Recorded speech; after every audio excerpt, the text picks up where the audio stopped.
Welcome to Center Heist Productions. Please hit the like, subscribe down in your right hand corner. Muchly appreciate it.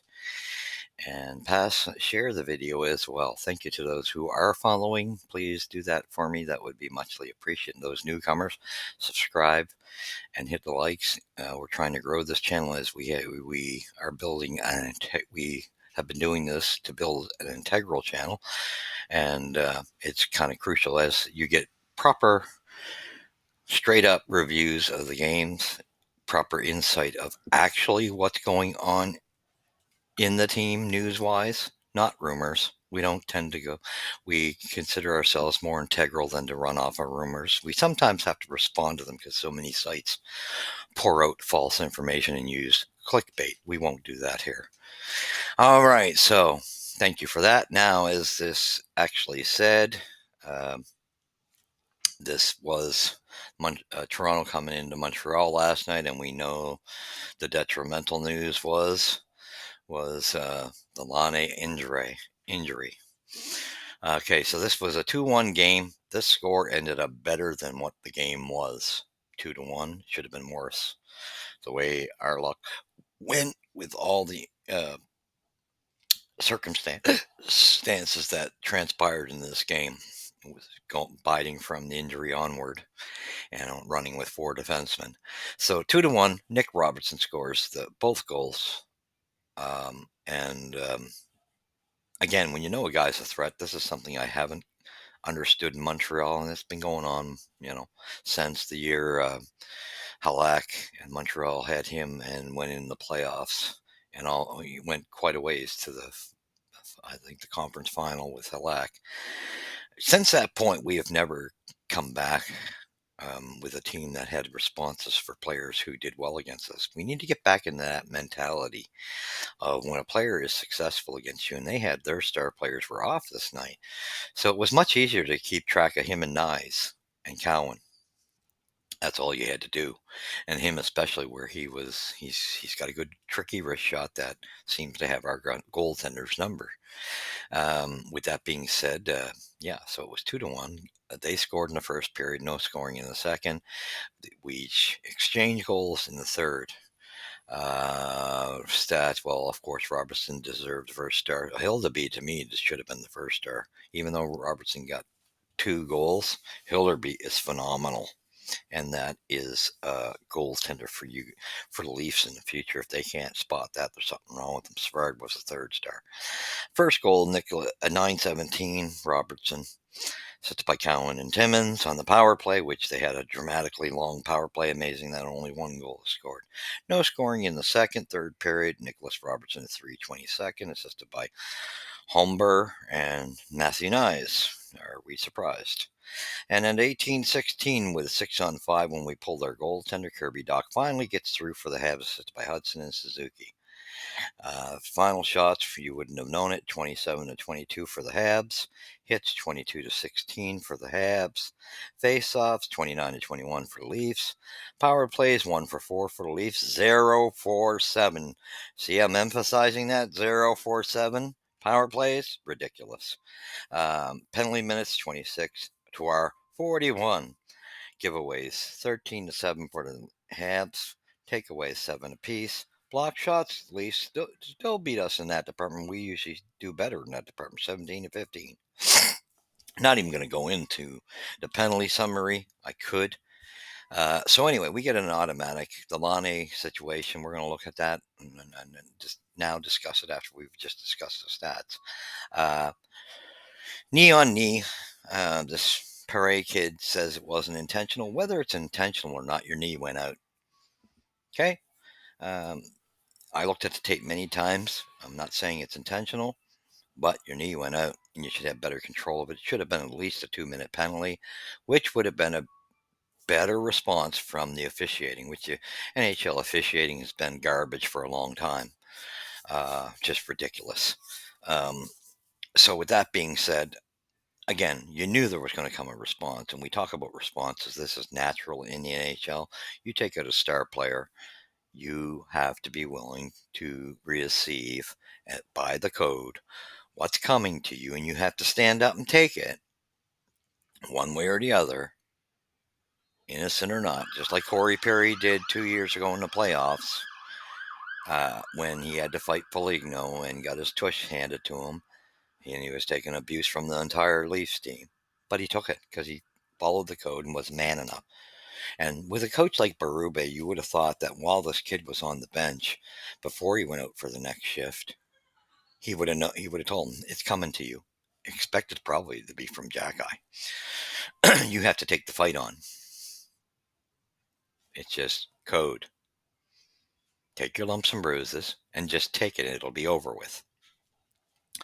But this guy cowers down. What did you expect? Arbor Jack Eye, and whether the coaching staff liked it or not, or how good it looked, because he's punching him with gloves. He's punching him with gloves on for the fact this guy wouldn't drop the gloves because he was too much of a coward to take what was coming to him. He was a coward. No other way. And Berube should have had that response in the kid immediately. You either stand up or you'll never see Toronto again. Because he left a bad label for the Maple Leafs as an organization. That's your response, that you're a coward. And so their response, what I'm expecting, opening night, is going to end up being Reeves go after Jack Eye, when that's not what should transpire. Because Reeves has been around long enough to know that he should be pounding the piss out of this guy in practice because he was a yellow belly. And this is not about now you get somebody else after. No, your guy hasn't even fessed up and taken what was supposed to come to him. At least Montreal, when that transpired with them a couple of years ago, and it's a normal code in the NHL, they take what's coming to them because it's called respectability. There was no respectability in what that kid did. So this is not about sending somebody else after you, a guy, because, oh no, he's beating him up with gloves. No, Reeves should look at him. No, no. And same with Berube. No, this is not about us sending somebody else out. You need to be. This is what the Leafs' response should be. Perry, you're playing game one of the season opener, and you're going to take the beating that's coming to you. Or, if you're unwilling to do that, you send the kid back to the minors and tell him his NHL career is over because he's not respectable. That's what needs to transpire by any quality organization. So, with that being said, but I'm expecting a World War III on game one of the season. And I don't think Jack Eye's in any position to be going out taking a bunch of fights on with, especially heavyweights of equal right now, because he's got to heal his second shoulder. He's not in a position to be able to even match them properly. And knowing that, he's got to work on it. And that's the same thing. Jack Eye has to come back with working on his game. He's not where he was when he came back from Laval, and he needs to get back to there. He's gotten back into chasing people. Then he loses them. They go blow around him. He loses his position. And that's what was hurting his game, and that's what caused him needing time in the AHL. Maybe he needs more time. But either way, he needs to get... I'm proud of him for standing up for his teammates, but he's got to be concerned about his game. And he's got to get back to thinking the way he was when he came back from Laval. Now, I know it's preseason, but you got to get back in the mode. Don't get comfortable thinking your job's secure. And that goes for a lot of the young Canadian defensemen. Because as far as young defensemen, there's nobody that should be feeling secure. I think the only one is Gooley, and he's injury prone.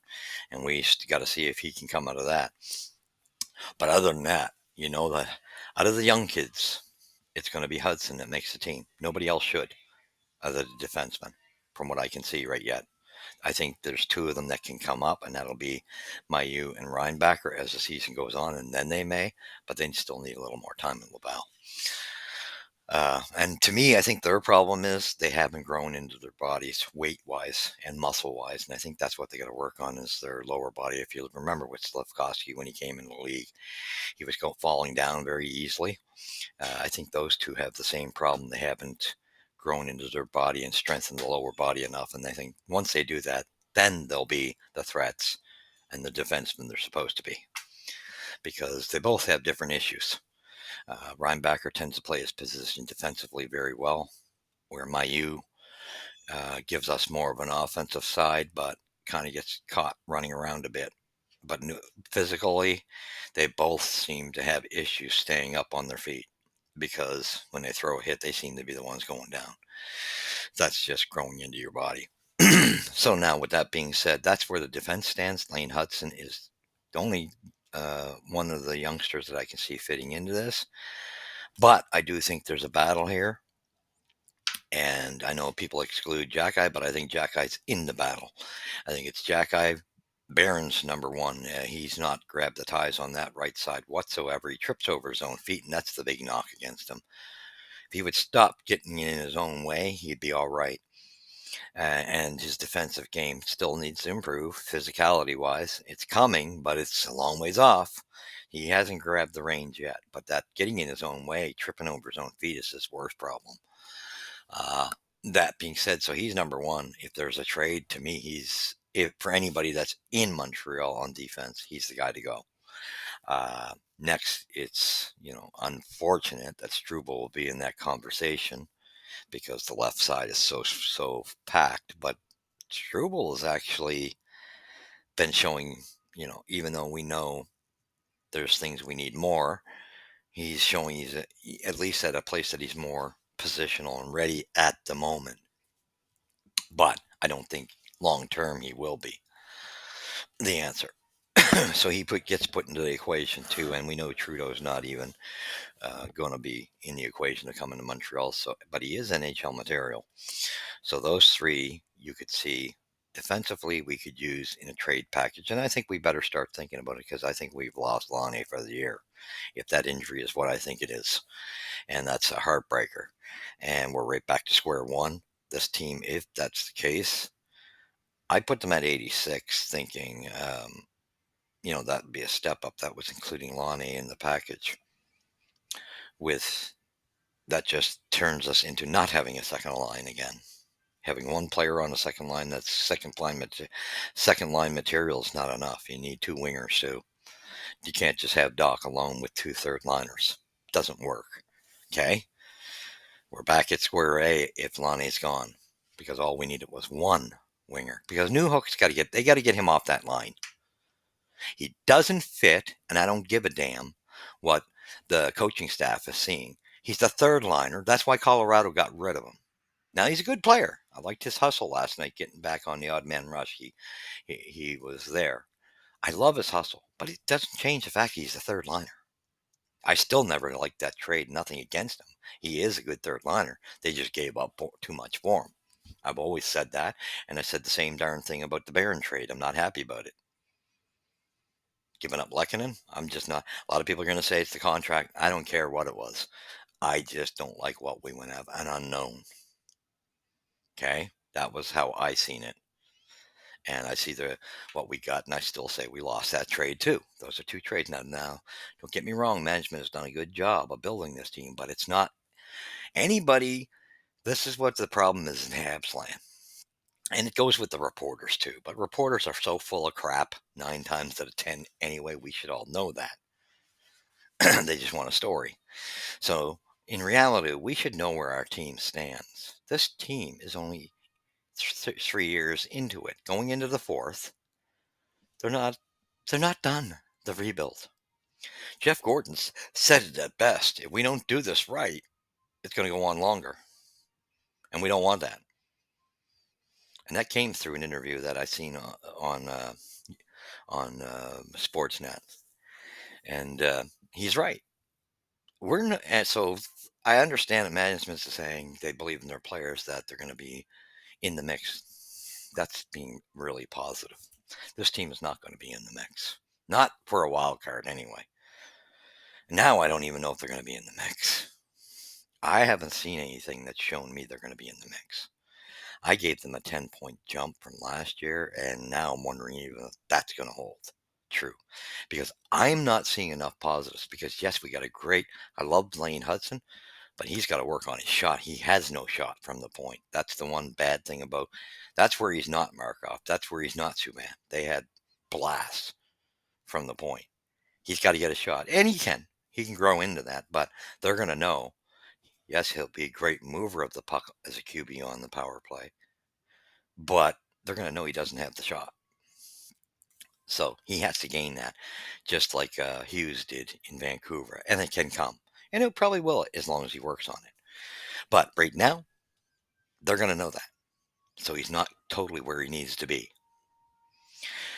To say he's going to be in the Calder Cup conversation, he might be in the conversation. He's not going to win it. Let's be quite frank.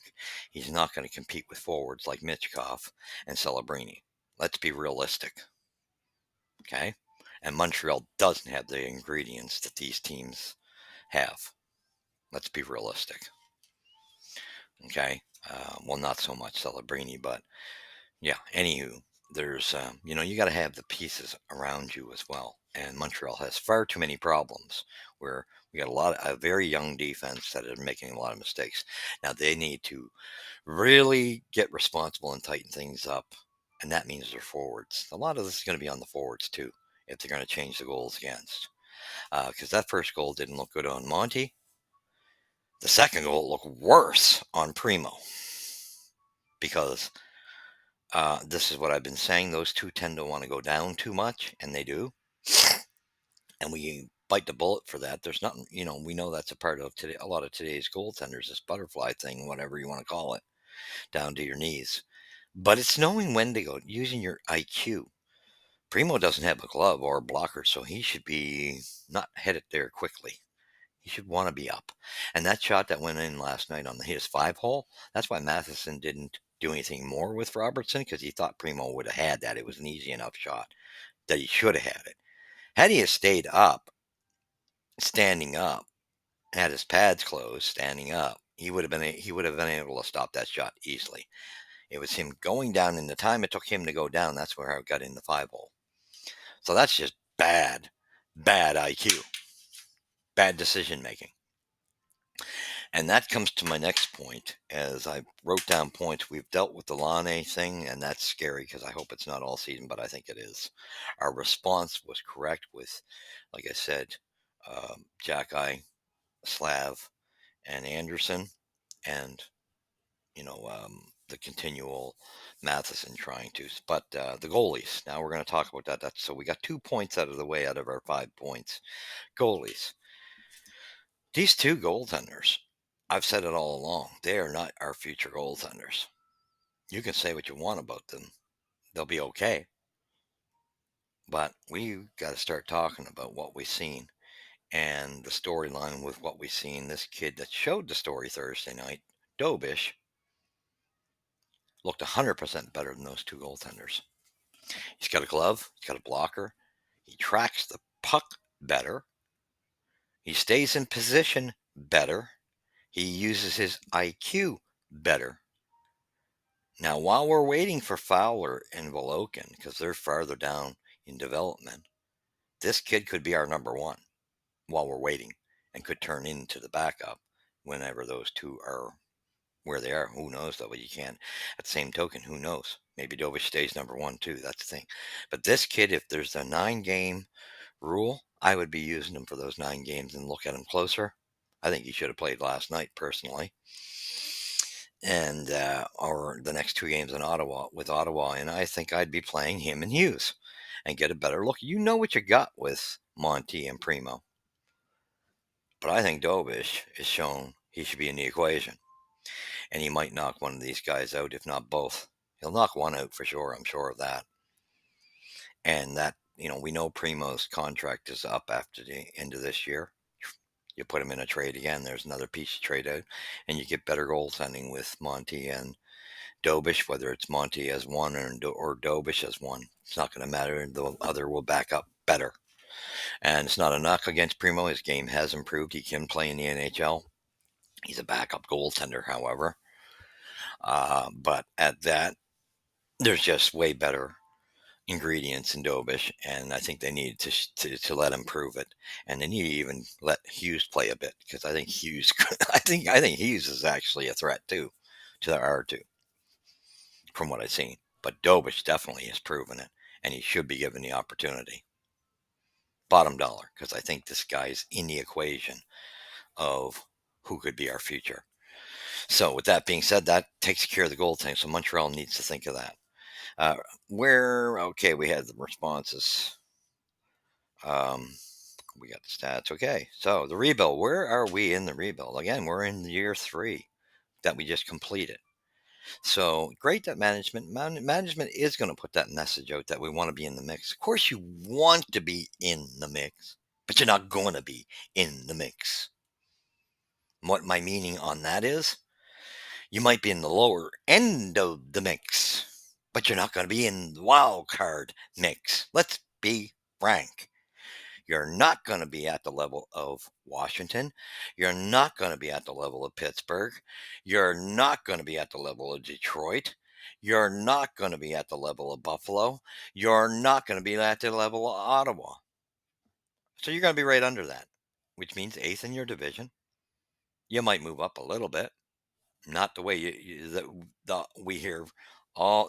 We hear that's what management does. That's a normal thing. But the way we hear reporters and a lot of podcasts is pumping the tires of where we are and what we could do. Come on, let's get down. Let's get down to earth. This team's not there. Okay, our defense is so young. I don't think we should go and get another defenseman and veteran. I think you carry on with Savard and Matheson so that you're not taking, and these kids, as you're bringing them in, are still learning. They're going to have to make their mistakes, but they can still be more responsible, as that is warranted now. But a lot of that's on our offense too, to help those defensemen to get the goals against down. So that's what we should be focused on, and getting this power play to work. Because I got bad news, Marty. This power play looks like garbage, and it looks very much the same as what it did under Burrows. So I do kind of think it was both of us, and I love Marty, but I don't know if we need somebody else to coach this power play, because this power play is dreadful. I'd rather see us shorthanded. We play better shorthanded and 5-on-5 than we do with a power play. We're dreadful. I don't understand why we're this bad. It's the puck is not moving enough. These players get their stuck in their standstills and they're too obvious. We got to get, this shouldn't be as complicated as it is. Um, and again, that also shows me that there's certain things you're not looking at. Like if we can ever get Jackeye to get to the level of getting his position down, maybe you can use him as a bomb from the point, because he's got the shot at the point you need while we're waiting for Laine Hudson to work on that. So with that being said, we're a little bit behind. And if, like I say, Lonnie, this is a huge step back. If that injury is what I think it is, I think it's season ending. I hope I'm wrong, but I think it is. And we still need another winger. I know we're waiting for Demidov, but truthfully, if you want to be in the mix, then you need an entire second line. Now we're down to one person. That's not a second line. Now you got a third line with one second liner on it. That's not cool. And if we're going to stay in that state, don't expect much from this team. Really, now, I hate to say this, a trade is needed. One or two of them, actually. Stop spinning your tires on Dvorak, as you know. And I only say, like, I like Dvorak, but he is, a little bit slower than the other players, and he's injury prone as hell. So you're going to move on from him. All signals are there by trade deadline. Stop waiting for trade deadline as your excuse. Unload him now. Unload Anderson now. Stop waiting. And yes, you might have to bite the bullet and pay half of his contract, but why not put a package together like Josh Anderson, Farrell, and let's say Barron, and you trade him for a guy like Delorier? That would be good. That would be a step forward. That gets you some sandpaper that you need in that front end, because our players as a team, that's one area. I like the freewheeling. But if you look at the great teams Montreal had, they had freewheeling, but they also had a physical response continually. They were physical on top of it. And that's what we don't have. And we need to get it. We're showing a few players here and there have it, but this whole team should have responded way better last night as a whole team.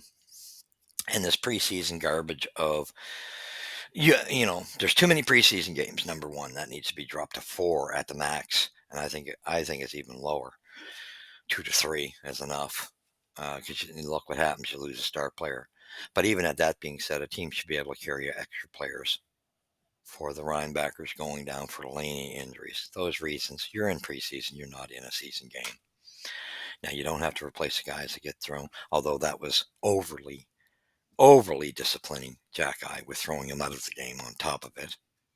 He had enough penalty minutes that you gave him for a guy that just had his gloves on because he knew the guy wasn't biting and taking the fight. You had him penalized enough, but that's the bad officiating that we've seen for a long time here in this league now, and it's got to get corrected, but you're not going to correct it until Gary Bettman's gone. That's another story I'm making a tape on, just to make you aware of that. There will be a Bettman special and an expansion special and cost sharing in the NHL response, which is really tied around Bettman. So with that being said, Montreal's got bigger problems than you think. This team shows me nothing. So either you're going to make two big splashes, and that means you get a guy like Delorier in a trade. You got enough pieces to trade away.